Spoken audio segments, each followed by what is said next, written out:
அனைவருக்கும் வணக்கம். இந்த பதிவில் நம்ம எதை பற்றி பார்க்க போகிறோம்னு தெரிஞ்சுக்கிறதுக்கு முன்னாடி மறக்காமல் நம்ம சேனலை சப்ஸ்கிரைப் பண்ணிக்கோங்க. கூடவே பெல் பட்டனையும் கிளிக் பண்ணிவிட்டு ஆளுங்கிற ஆப்ஷனை கொடுத்துட்டிங்கன்னா நான் போடுற வீடியோக்கள் எல்லாமே மிஸ் ஆகாமல் நோட்டிஃபிகேஷனில் வந்துடும். இந்த பதிவு ரொம்ப ரொம்ப முக்கியமான பதிவு அப்படின்னே சொல்லலாங்க. நம்ம சேனல் பார்த்துட்டு நிறைய சகோதரிகள் கமெண்ட்டில் இதே கேள்வி கேட்டுகிட்டே இருக்கீங்க. அவங்களுக்கெல்லாம் நான் பதில் அதுலேயே சொல்லிட்டேன். இருந்தாலும் அவங்கள போல் சந்தேகம் உள்ள ஒரு சிலருக்கு வீடியோவாக போட்டுட்டேன் அப்படிங்கும்போது அவங்க அது மூலமாக தெளிவடைஞ்சிருவாங்க. அதனால தான் இந்த வீடியோ. எதை பற்றியது அப்படின்னு பார்த்தீங்கன்னா, எப்போதுமே இந்த பிரம்ம முகூர்த்த பூஜை அப்படிங்கிறது தனி சிறப்பு வாய்ந்தது அப்படின்னே சொல்லலாம். என்ன வரம் வேண்டுமோ அதை உடனே கொடுக்கக்கூடிய ஒரு காலம் அப்படின்னு பார்க்கும்போது அது இந்த பிரம்ம முகூர்த்த காலம். அதாவது காலையில் 3:30 மணிலேருந்து 5:30 மணி வரைக்கும் அப்படின்னு சொல்லுவாங்க. இல்லைன்னா 4 மணிலேருந்து 6 மணி வரைக்கும், 4 மணிலேருந்து 5:30 மணி வரைக்கும் அந்த மாதிரி கணக்கு எடுத்துக்குவாங்க. இந்த சமயத்தில் உலகம் ரொம்ப நிசப்தமாக இருக்கும். நிறைய பேர் தூங்கிட்டு இருப்பாங்க. இந்த சமயத்தில் நல்ல ஒரு அமைதி நிலவும் இல்லையா? அந்த அமைதியான சமயத்தில் குறிப்பிட்ட சிலர் நாமெல்லாம் பெந்து தீபம் ஏற்றி வச்சு ஒரு கோரிக்கை முன் வைக்கிறோம். அப்படிங்கும்போது இறை சக்தி ஆகட்டும், பிரபஞ்ச சக்தி ஆகட்டும், ரெண்டுமே பார்த்திங்கன்னா நம்மளுடைய கோரிக்கையை உடனே நிறைவேற்றும் அப்படின்னு சொல்லுவாங்க. அதுவும் குறிப்பாக ஒரு மண்டலம் இந்த பூஜையை செஞ்சோம் அப்படிங்கும்போது நிச்சயமாக பலன் கிடைக்கும் அப்படின்னு சொல்லலாம்.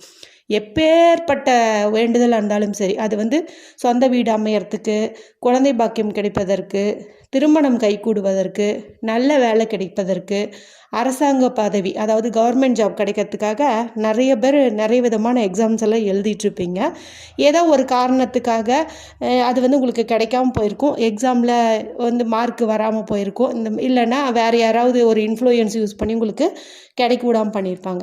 இந்த மாதிரி எதுவாக இருந்தாலும் சரி, மேலும் உங்களுடைய கர்ம வினைகள் காரணமாக இதெல்லாம் நடக்காது அப்படின்னு ஏதாவது ஒன்று இருந்தாலும் சரி, அதை எல்லாத்தையுமே முறியடிக்கக்கூடிய சக்தி இந்த பிரம்ம முகூர்த்த பூஜை அப்படிங்கிறதுக்கு உண்டு. இந்த நேரத்தில் நம்ம என்ன கேட்டாலும் அது கட்டாயம் கிடைக்கும். நிறைய பேர் வாழ்க்கையில் அனுபவிச்சுட்டு இருக்க ஒரு உண்மை அப்படின்னே சொல்லலாம். இப்போ சாதாரணமாக வரக்கூடிய பிரம்ம முகூர்த்த காலமே ரொம்ப விசேஷமானது. அதிலும் இந்த மார்கழி மாதம் இருக்குது இல்லையா, இது தேவர்களுக்கே பிரம்ம முகூர்த்த காலம். அப்படி இருக்கும்போது இதனுடைய சிறப்பு எப்பேற்பட்டதுன்னு நீங்களே நினச்சி பாருங்கள். இப்போ இந்த நாளில் நம்ம வீட்டில் இருக்கிற ஏதாவது ஒரு தெய்வத்தை தனித்துவமாக 48 நாட்கள் விளக்கேற்றி வச்சு வழிபாடு செய்யலாம். இல்லைன்னா பொதுவாக உங்களோட பூஜை அறையில் நீங்கள் விளக்கேற்றி வச்சு வழிபாடு செய்யலாம். இல்லைன்னா பூஜை அறையில் கூட ஏற்ற தேவையில்லை. ஒரு 5 அகல் விளக்கு ஒரு தட்டில் வச்சு நல்லெண்ணெய் ஊற்றி பஞ்சு திரி போட்டு நீங்கள் அந்த தீபத்தை பொதுவாக நீங்கள் ஏற்றி வைக்கலாம். ஹாலில் கூட நீங்கள் வைக்கலாம். அந்த பீரியட்ஸ் டைமை மட்டும் நீங்கள் ஸ்கிப் பண்ணிவிட்டு மற்ற நாட்களில் நீங்கள் அதாவது அதுக்கு அடுத்து வர நாளை கணக்கு எடுத்துகிட்டு நீங்கள் அப்படியே பண்ணிக்கலாம். இப்போ நான் உங்களுக்கு சொல்கிறது புரியும்னு நினைக்கிறேன். இப்போ ஒரு 10 நாள் நீங்கள் தீபம் ஏற்றிட்டீங்க அப்படிங்கும்போது ஒரு 11வது நாள் நீங்கள் பீரியட்ஸ் ஆகிட்டீங்க. ஒரு 5 நாள் பீரியட்ஸ் இருக்குது அப்படிங்கும்போது பீரியட்ஸ் எல்லாம் முடிஞ்ச பிறகு ஒரு நாள் வரும் இல்லையா, அதை நீங்கள் 11வது நாளாக கணக்கு எடுத்துக்கிட்டு அப்படி தொடர்ந்து 48 நாட்கள் ஏற்றலாம். இது அவசியம் 48 நாட்கள் தான் செய்யணுமா, வேறு ஆப்ஷன் இல்லையா அப்படின்னு கேட்டிங்கன்னா 21 நாட்கள் செய்யலாம். அது உங்களுக்கு பீரியட்ஸும் வராது. ஏன்னா நம்ம கரெக்டாக தகுந்த மாதிரி பார்த்து ஆரம்பிச்சிட்டோம். அப்படிங்கும்போது நிச்சயமாக நம்மளுக்கு 21 டேஸ் அப்படிங்கிறது நல்ல ஒரு பலன் தரக்கூடியதாக அமைஞ்சிரும். அடுத்து அந்த சகோதரி கேட்ட கேள்வி என்னென்னா, தினம் தலைக்கு குளிக்கணுமா அப்படின்னு கேட்டாங்க. டெய்லியும் தலைக்கு குளிக்கிறது அப்படிங்கிறது நம்முடைய தனிப்பட்ட விருப்பம். ஏன்னா ஒரு சிலருக்கு பார்த்திங்கன்னா தினமும் தலை குளித்தாலும் ஒன்றும் ஆகாது. ஒரு சிலருக்கு ஒரு 2 நாள் தலையில் எண்ணெய் வைக்கல அப்படிங்கும்போதே பார்த்திங்கன்னா உங்களுக்கு சளி பிடிச்சிக்கும், வறட்சி ஆகிட்டு தலைவலியெல்லாம் வரும், இந்த மாதிரிலாம் வரும். அந்த மாதிரி இருக்கிறவங்கெல்லாம் நீங்கள் டெய்லி குளிக்கணுன்ட்டு அவசியம் கிடையாது. நீங்கள் என்ன பண்ணிங்கன்னா, இப்போ வீட்டில் சூழ்நிலை காரணமாக அசைவம் செய்கிற மாதிரி ஆகிப்போச்சு அப்படிங்கும்போது நீங்கள் அந்த அடுத்த நாள் தலைக்கு குளிச்சுட்டு வீடெல்லாம் தொடச்சி விட்டுட்டு பூஜையை கண்டினியூ பண்ணுங்கள். அதே சமயத்தில் பீரியட்ஸ் நடந்துருச்சு அப்படிங்கும்போது பீரியட்ஸ் எல்லாம் கம்ப்ளீட் ஆன பிறகு நீங்கள் வீடெல்லாம் தொடச்சிட்டு தலைக்கு குளிச்சுக்கோங்க.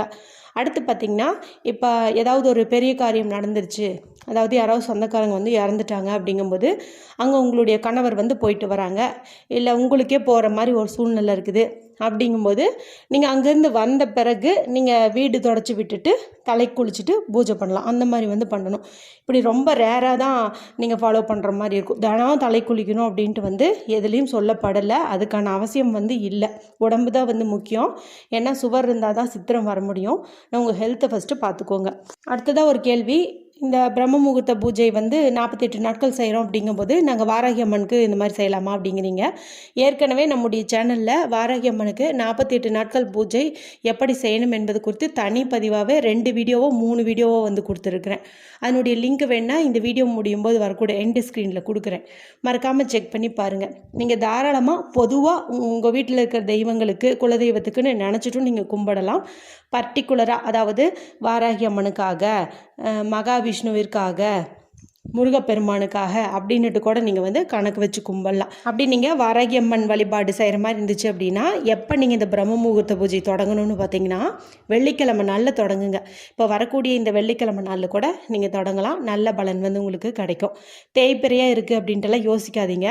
ஏன்னா இது போல் முக்கியமான பூஜைகளை நம்ம தேய்பிறை நாளில் செய்யும்போது நம்மளுடைய கஷ்டங்கள் கடன்கள் எல்லாமே வந்து தேஞ்சு வளர்பிறை வரும்போது நம்முடைய வளமான வாழ்க்கைக்கு தேவையானதெல்லாம் ஆட்டோமேட்டிக்காக வந்து கிடைக்க ஆரம்பிச்சிடும். அடுத்து ஒரு கேள்வி கேட்டுட்டீங்க. இப்போ 21 நாள் 48 நாட்கள் நாங்கள் பூஜை செய்யும்போது வீட்டில் அசைவம் செஞ்சுட்டு நாங்கள் வந்து சாப்பிட்டுட்டு தலைக்கு குளிச்சுட்டு பூஜை பண்ணலாமா அப்படின்னு கேட்குறீங்க. அது வந்து வேண்டாம், தவறு. நீங்கள் அந்த மாதிரி பண்ண வேணாம். வீட்டில் இருக்கிறவங்களுக்கு செஞ்சு கொடுங்க. ஏன்னா அவங்க நம்மளுடைய விரதத்தில் எந்த அளவுக்கு அவங்க வந்து பாதிக்கப்படக்கூடாது. ஆனால் பூஜை செய்கிற நீங்கள் வந்து 21 நாளாக இருந்தாலும் சரி 48 நாட்களாக இருந்தாலும் சரி அசைவம் சாப்பிடாமல் கும்பிடும்போது நீங்கள் என்ன நினைக்கிறீங்களோ அது 1000% நடந்தே தீரும். கண்டிப்பாக வந்து நடக்கும். அதனால் அசைவம் வந்து அவாய்ட் பண்ணுங்கள். அடுத்து இன்னொரு கேள்வி கேட்டீங்க. இப்போது கணவன் மனைவி வந்து தாம்பத்தியத்தில் ஈடுபடலாமா அப்படின்ட்டு. நீங்கள் வந்து இந்த மாதிரி பூஜையை வந்து நான் தொடங்க போகிறேன் 48 நாட்கள் 21 நாட்கள் அப்படின்னு முதல்லையே உங்கள் கணவர்கிட்ட சொல்லிவிட்டு அவர்கிட்ட நீங்கள் பர்மிஷன் வாங்கிக்கோங்க. அவர் வந்து ஓகே நம்ம தனியாக இருந்தாலும் எனக்கு ஒன்றும் பிரச்சனை கிடையாது, நீ வந்து சுத்தபத்தமாக பூஜை பண்ணு அப்படின்னு அவர் பர்மிஷன் கொடுத்ததுக்கப்புறம், அதாவது என்னுடைய இன்பம் வந்து எனக்கு பெருசு இல்லை, நீ தாராளமாக பண்ணு, நம்ம வாழ்க்கை நலத்துக்காக நீ பண்ணு அப்படின்னு அவர் பர்மிஷன் கொடுத்தாங்கன்னா நீங்கள் வந்து இந்த மாதிரி பூஜையை வந்து ஸ்டார்ட் பண்ணுங்கள். ஏன்னா நம்ம ஒரு குறிப்பிட்ட கோரிக்கையை முன் வச்சு நம்ம ஒரு பூஜை பண்ணுறோம் அப்படிங்கும்போது அசைவம் சாப்பிட்றது, இந்த மாதிரி தாம்பத்தியத்தில் ஈடுபடுறது இதெல்லாம் வந்து அவாய்ட் பண்ணுறது நல்லது. அடுத்து இன்னொரு கேள்வி கேட்டிருந்தாங்க. இப்போ நடுவில் பூஜை செய்கிற ஒரு 4-5 நாள் கழித்து ஊருக்கு போகிற மாதிரி வந்துச்சுன்னா என்ன பண்ணுறது அப்படிங்கிறீங்க. நீங்கள் ஊருக்கு போயிட்டு வந்து கண்டினியூ பண்ணுங்கள். ஏன்னா ஒரு சில இது வந்து தடுக்க முடியாது, சரிங்களா? அதனால் நம்ம போய் தான் ஆகணும். அப்படிங்கும்போது சில விசேஷங்களுக்கெல்லாம் நம்ம போய் தான் ஆகணும். போயிட்டு வந்து நீங்கள் வந்து இந்த பூஜையை கண்டினியூ பண்ணிக்கோங்க. அடுத்து நெய் தீபமாக நல்ல நெய் தீபமானு கேட்டுறீங்க. அதாவது ரெண்டுமே வந்து ஊட்டலாம். நீங்கள் கொஞ்சம் வசதி படித்தவங்களாக தான் இருந்தீங்கும்போது நீங்கள் வந்து நெய் தீபமே ஏற்றலாம். அதுவும் குறிப்பாக வெள்ளிக்கிழமை நாளில் நீங்கள் வந்து நெய் தீபம் ஏற்றி வழிபாடு செய்கிறது கூடுதல் சிறப்பு. அந்த மாதிரி வந்து பண்ணுங்கள். இல்லை எங்களுக்கு அந்தளவுக்கு வசதி இல்லை அப்படின்னு நினச்சிங்கன்னா நீங்கள் நல்லெண்ணெயிலேயே வந்து தீபம் ஏற்றலாம், எந்த தவறும் கிடையாது. அடுத்து தினம் நிவேதனம் வைக்கணுமா அப்படின்னு கேட்குறீங்க. தினம் நிவேதனம்னா நம்ம ஒன்றும் பெருசாக பண்ணணுன்ட்டு இல்லை. ஏதோ 2 உலர் திராட்சை, முந்திரி, பாதாம், பேரிச்சம்பழம் இந்த மாதிரி ஏதாவது ஒன்று வைங்க. 2 வாழைப்பழம், ஒரு ஆரஞ்சு, இது மாதிரி என்ன பழம் இருக்கோ அது வந்து வைங்க. இல்லைன்னா ஒரு டம்ளர் பால் வைங்க.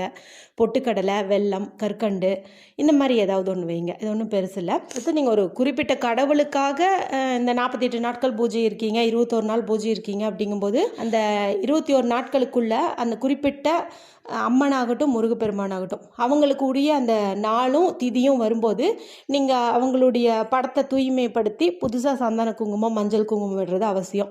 விக்கிரகமாக வச்சு வழிபாடு செய்கிறீங்கும்போது கட்டாயம் வந்ததுக்கு சின்ன அளவுலையாவது நீங்கள் அபிஷேகம் செய்கிறது அப்படிங்கிறது நல்லது. தினமும் பூ வைக்கணுமா அப்படின்னு கேட்டால் பூக்கள் வந்து உங்களுக்கு தினம் கிடைக்கும்னா நீங்கள் மாற்றி மாற்றி வைங்க.